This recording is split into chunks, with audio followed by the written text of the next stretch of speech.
Tatanggapin po natin ang argumentong ito. Hahayaan natin maliitin at insultuhin ang hukumang ito.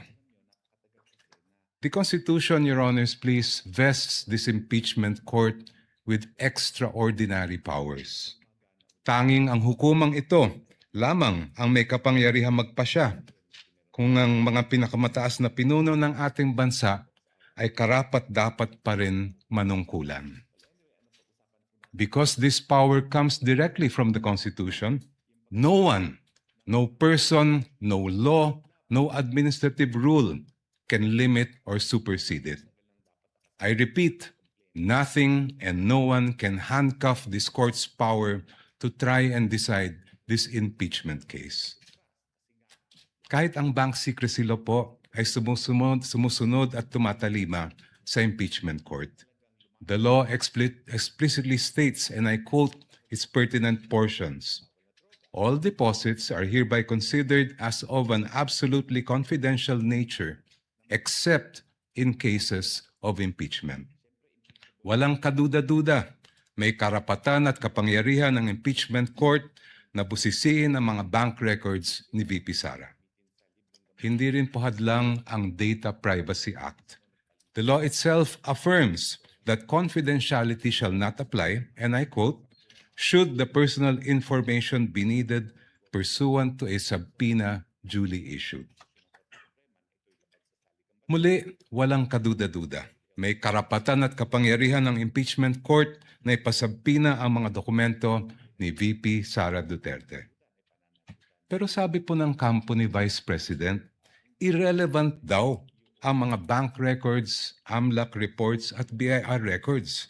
Lalo na daw yung mga transaksyon na nangyari bago siya umupo bilang pangalawang Pangulo dahil wala raw itong kinalaman sa kasong ito.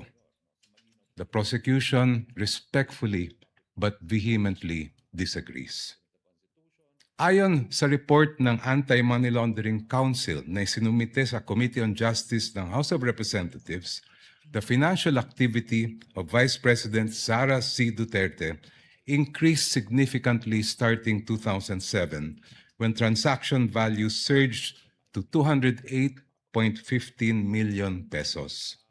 According to this report, which is marked as Exhibit P-2-7-8, I quote, financial movements intensified between 2009 and 2013 with consistently high totals exceeding 400 million pesos, including notable peaks in 2009, 704.93 million pesos, 2010, 648.58 million pesos, and 2011, 597.15 million pesos. Si VP Sara po ay nanungkulan bilang Vice Mayor ng Davao City mula 2007 hanggang 2010. Naglingkod naman siya bilang Mayor ng Davao City mula 2010 hanggang 2013. From 2007 to 2013, ayon sa records ng AMLAC, lumampas sa 3 billion pesos ang kanyang financial activity. May kinalaman ba ito? Ito ba ay relevant sa Article 2 ng Articles of Impeachment, which alleges, among others, that VP Sara betrayed the public trust and culpably violated the Constitution when she amassed unexplained wealth, manifestly disproportionateness or unfitness to serve as Vice President? Let me explain. The framers of the 1987 Constitution added betrayal of public trust as a ground for impeachment, and I quote, to include all acts which render the officer unfit to continue in office. For this honorable court to determine whether VP Sara Duterte is unfit to continue in office, it must have a clear picture of the respondent as a public servant. Kailangan makita ng publiko at ng mga senator judge ang tunay na kulay ng vice-presidente at larawan ng kanyang buong pagkatao bilang isang lingkod bayan. If she amassed staggering amounts of unexplained wealth while she was a vice mayor and mayor, doesn't that say a lot about her unfitness to serve as a vice president? Isn't that relevant to the question this court must resolve at the end of this trial of whether or not the Vice President betrayed the trust given to her by the people? From what I have gathered and read, Your Honors, please, this is not the first time this court has been confronted with this issue. Sa impeachment ni dating Chief Justice Renato Corona, tinanggap ng hukumang ito ang mga ebidensyang nakalap bago pa man siya naupo bilang punong hukom. I believe it was then Senator Judge, now presiding officer Francis Escudero, who raised the question, will the impeachment court consider only Corona's acts as Chief Justice? This after observing that some exhibits predated his appointment as Chief Justice. This matter was taken up in caucus, after which this court decided to allow such evidence. When Philippine Savings Bank President Pascual Garcia III testified before this court in the same Corona trial, he refused to answer the question of then Senator Judge Franklin Drilon on the starting balance of Corona's 2 peso-denominated accounts.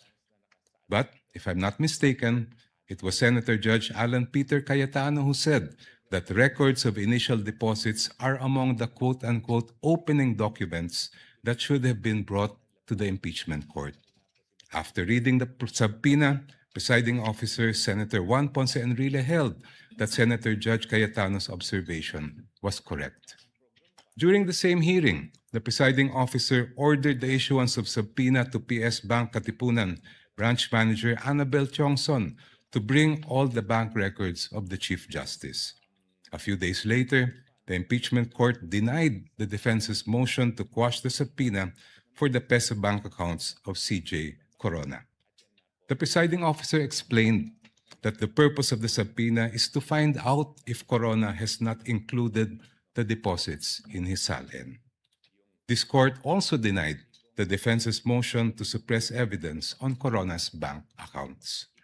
Sa huli, binusisi ng hukumang ito ang bank records ni Chief Justice Corona mula sa kanyang unang balanse bago pa man siya naging punong mahistrado. The panel of prosecutors respectfully submits that the subpoenas for the production of the bank records, AMLA documents, and BIR documents of the Vice President and her husband are proper and should be issued by this honorable court. Now allow me, Your Honors, to return to my first point. There is a deeper reason why this court must resist the attempts of the respondent to exclude evidence that is obviously relevant. It has to do with curtailing the power of this court. The Constitution gives this honorable court, and I quote, the sole power to try and decide impeachment cases. Kayo lang po, Your Honors, ang may kapangyarihang magpasya kung ano ang impeachable offense at kung anong ebidensya ang maaaring tanggapin para patunayan ito. Kinilala ito mismo ng Korte Suprema. In the case of Francisco versus House of Representatives, the Supreme Court declared, and I quote, a determination of what constitutes an impeachable offense is a purely political question which the Constitution has left to the sound discretion of the legislature. Such an intent is clear from the deliberations of the Constitutional Commission.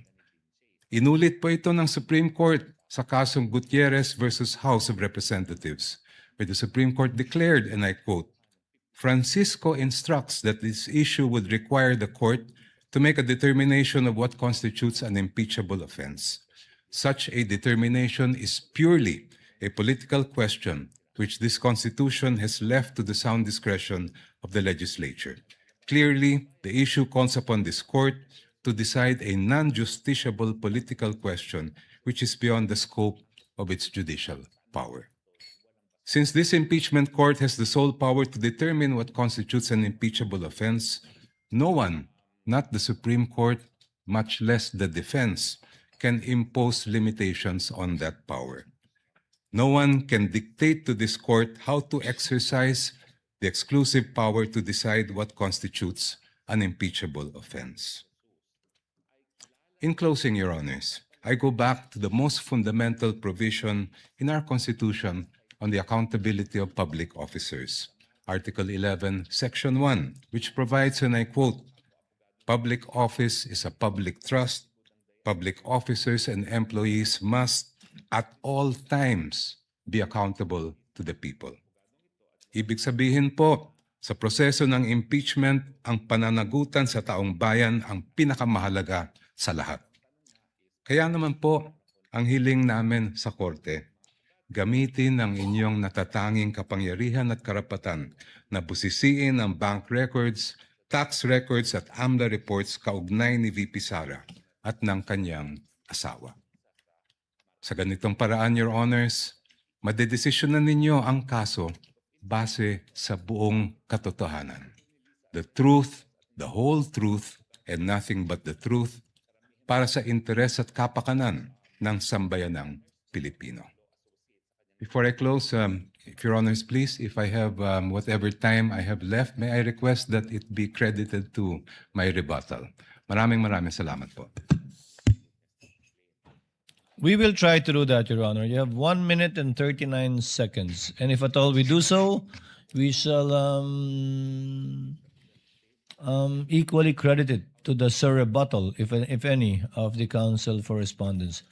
Thank you, Your Honor. Attorney Powa, if you're ready, you may proceed with your oral arguments on the twin motions filed by the prosecutors. You may proceed, sir, when you're ready. Thank you, Your Honor. You have 15 minutes.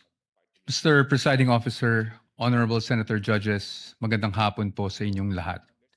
The issue before the impeachment court today is not whether you possess the power to issue a subpoena.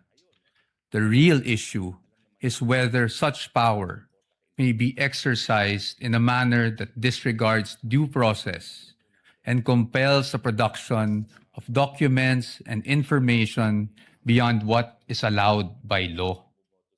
Your Honors, jurisprudence provides that for a subpoena to be valid, it must comply with twin requirements of 1, definiteness, and 2, relevance.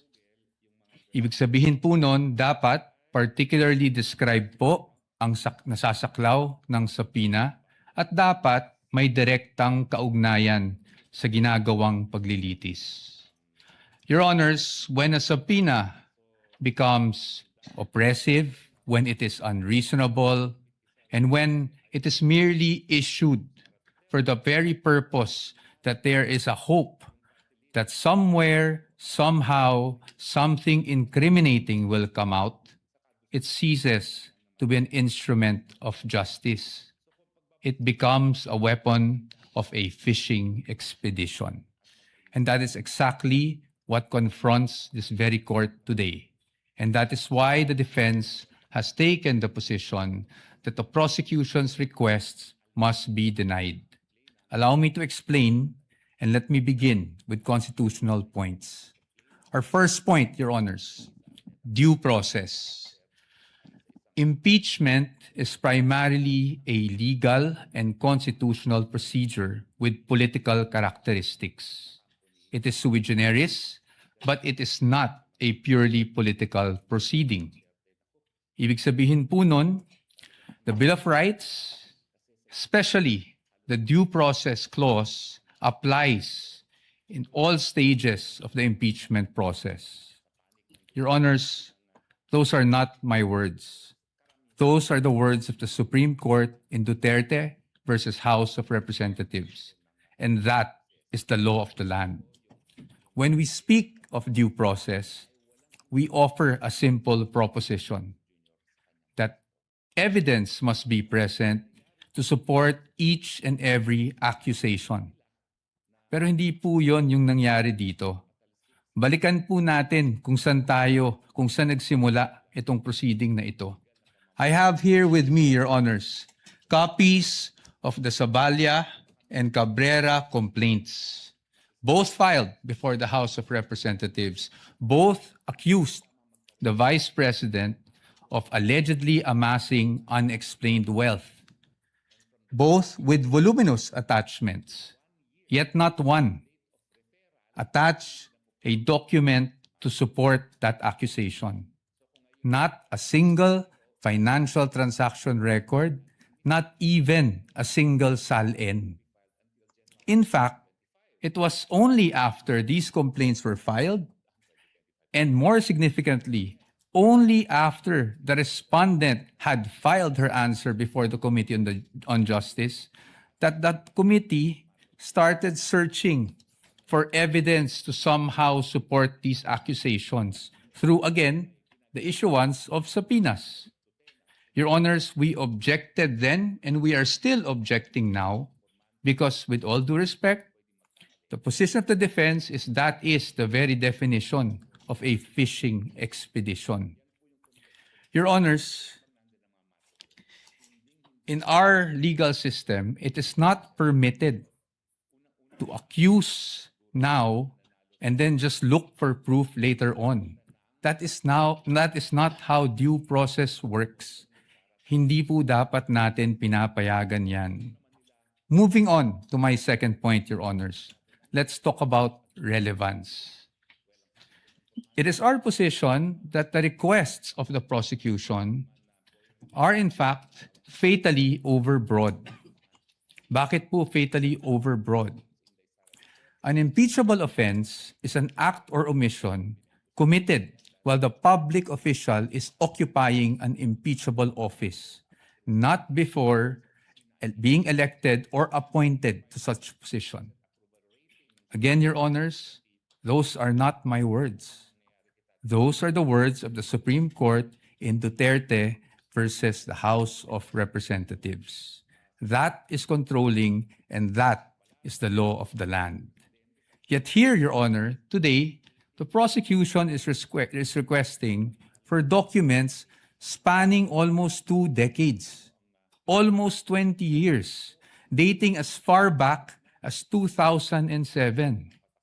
Your Honors, it is a fact na noong 2007, ang respondent ay vice mayor pa lamang. Definitely not an impeachable office, Your Honors. How is that relevant? It is the position of the defense that it is not. In fact, what that is an unlimited search throughout a person's financial history. That should not be allowed. Your Honors, if a subpoena is not narrowly tailored, it is oppressive. For these reasons alone, we are of the position that the request should already be dismissed. Nonetheless, if the impeachment court were to extend its utmost liberality, which the prosecution have asked for in their memorandum, we'd like to point out, Your Honors, that Congress itself, the Senate and the House of Representatives, enacted laws that specifically prohibit the disclosure of these information that the prosecution is asking for now. Let us go through them one by one. Let's start with RA 9160 as amended by RA 11521, which is the Anti-Money Laundering Act. Your Honors, the prosecution is asking for covered transaction reports, suspicious transaction reports, financial intelligence reports, again, spanning almost 2 decades. However, it is clear under Section 8A, which we are flashing on the screen right now, na bawal po yun. Disclosure is prohibited under this provision, Your Honors. It is in black and white. Meron po bang exception? Wala po. Impeachment is not an exception. Had Congress wanted to make impeachment as an exception, madali lang naman pong ilagay yun sa batas. Pero hindi po iyon nagawa. Now, in fact, I also have here copies of the Financial Intelligence Report and another report from the AMLAC, the Information Management Analysis Group, which were already marked as exhibits, Your Honor. And it's in the records of the court. No? Exhibit D2-8-P1, where it says specifically that it should not be the information should not be used as evidence in formal proceedings, Your Honors. Clearly, Your Honors, to compel AMLAC officials to disclose such information would be to compel them to violate the law. Let's move on now to the tax records, Your Honors. Prosecution is asking for tax records, so let's look at the tax code. Section 270 of which criminalizes disclosure of taxpayers' information. Meron po bang exception sa batas na ito? Meron po, but it is limited. Kasama po bang impeachment? Hindi po. That is very clear. Again, Congress wanted to put an exception for impeachment. They could have easily done so, but they did not. Now, Your Honors, let's go to Bank Secrecy Law, RA 1405. The state policy has always been to favor the secrecy of bank deposits, Your Honors. Dito, while we recognize that impeachment is in fact an exception, Your Honors, we submit that this exception is not automatic. Meaning, hindi porket may exception for impeachment, pwede na kaagad natin buksan ang lahat ng bank records na hinihingi ng prosecution. Why? Because, Your Honor, this exception does not dispense with constitutional safeguards. It does not abolish the right to due process. So dapat po, meron pa rin tayong basihan. If you look at the articles of impeachment, wala naman po doon na nagsasabing yung sinasabing unexplained wealth. Your Honor, the spouse is not an impeachable officer. And therefore, the spouse is not covered by this exception. Again, Your Honors, we should not allow this. In closing, Your Honors, the prosecution has repeatedly invoked accountability. Your Honors, we agree with them. No one is above the law. But in the same manner, no one must fall below or be outside the protection of the law. Impeachment is indeed a powerful constitutional tool. But Your Honors, impeachment is not a magic word or a magic wand that one can just wave to transform an illegal act into a legal act, to transform unlawful access to lawful access. That is not what the Constitution contemplates. That is not what the laws enacted by Congress contemplate. And that is not something that the Honorable Impeachment Court should allow. We submit, Your Honors. Thank you very much. The gentleman still has 2 minutes and 48 seconds, which we shall credit, similar to the request of the prosecutor, to your rebuttal should you desire to use it, counsel, for the respondent, Attorney Paul. Thank you, Your Honor. Counsel, the prosecutor is recognized. Attorney Chel Jokno, you have 11.38 minutes, which will round off to 12 minutes, counsel. You may Thank proceed you. when you're ready for Thank you. for your rebuttal. Maraming salamat po, Mr. Presiding Officer, at magandang hapon po ulit sa ating lahat. Let me address each of the points that the defense has raised in their oral argument. Sabi po nila una ay due process daw ang isang paulit-ulit na dinidiin ng defense. But there's no debate that due process applies in this proceeding, just like in any other proceeding. The real issue before this honorable court is, will the subpoenas that we are asking be issued by this court actually deprive the respondent of any form of due process? Ang aming paniwala po ay hindi. And allow me to explain why. First of all, we are not yet at the stage where any evidence is being put in the trial or offered to the honorable court. Nandito pa lang po tayo sa punto na kung maari bang ipaproduce natin itong mga dokumentong ito. The defense will have every opportunity to make objections if and when Particular exhibits or documents are identified by a witness and offered in evidence. Therefore, wala pong due process violation ang pag-issue ng subpoena. Second, the defense repeatedly cites the case of Duterte versus House of Representatives as, I quote, the law of the land, as I quote, controlling daw yung desisyon na yan.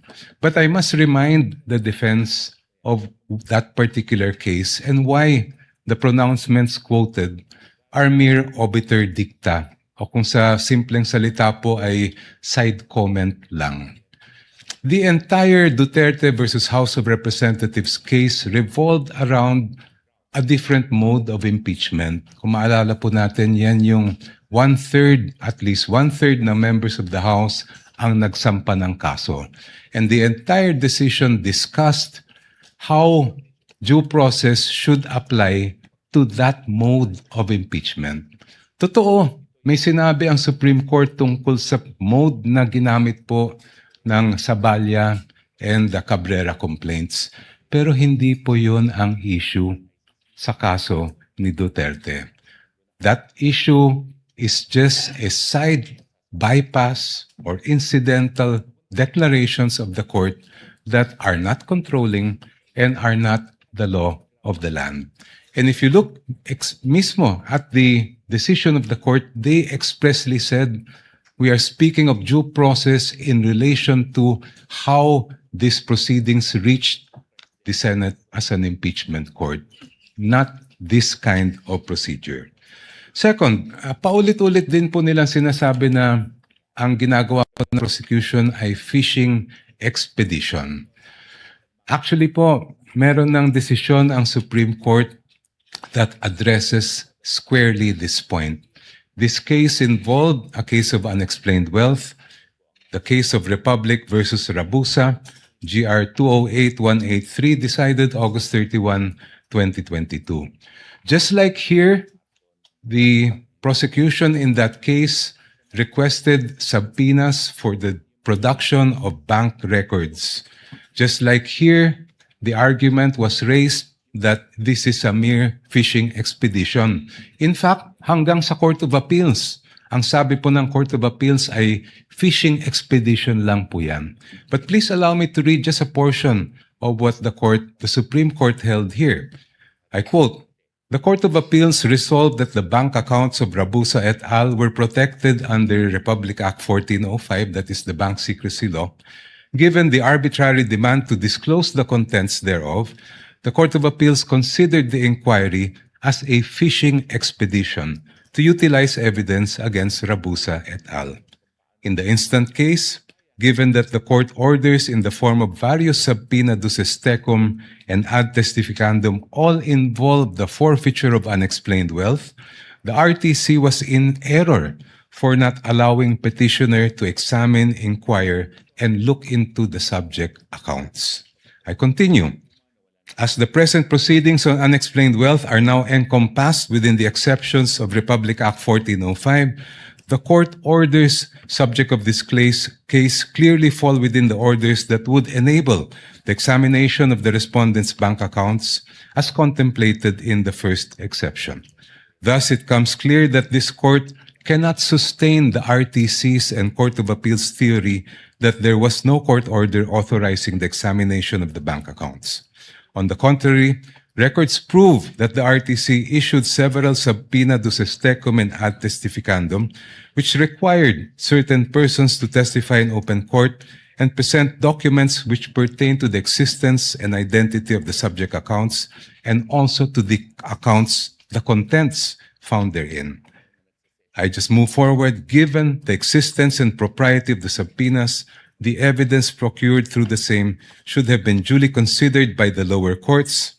This court cannot agree with the Court of Appeals' supposition that the examination of the respondents' bank accounts was but a mere fishing expedition to pin liability on them.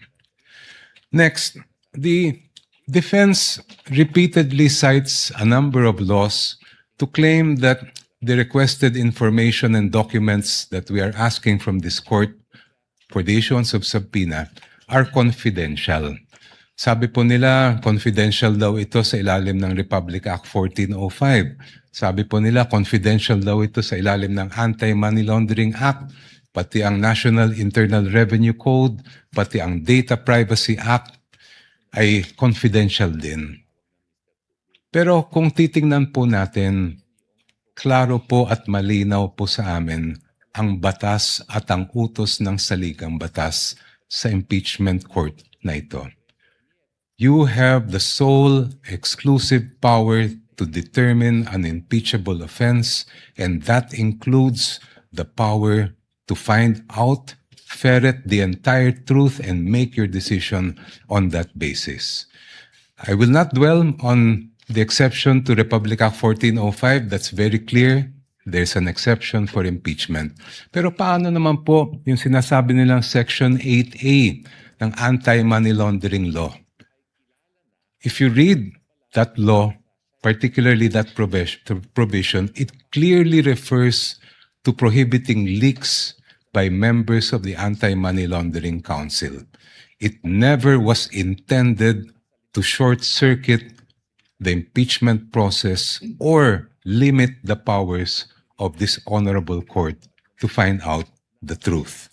Ganon din po ang nakalagay sa ating National Internal Revenue Code.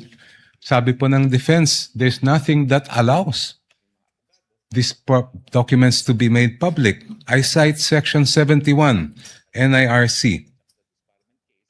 After the assessment shall have been made, I'll just move forward.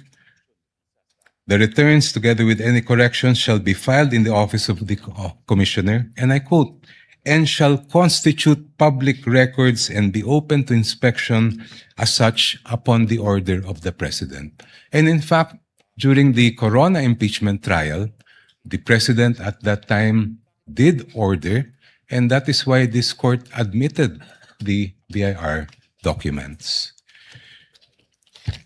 Your Honors, madaling sabihin na confidential ang ilang impormasyon at dokumento.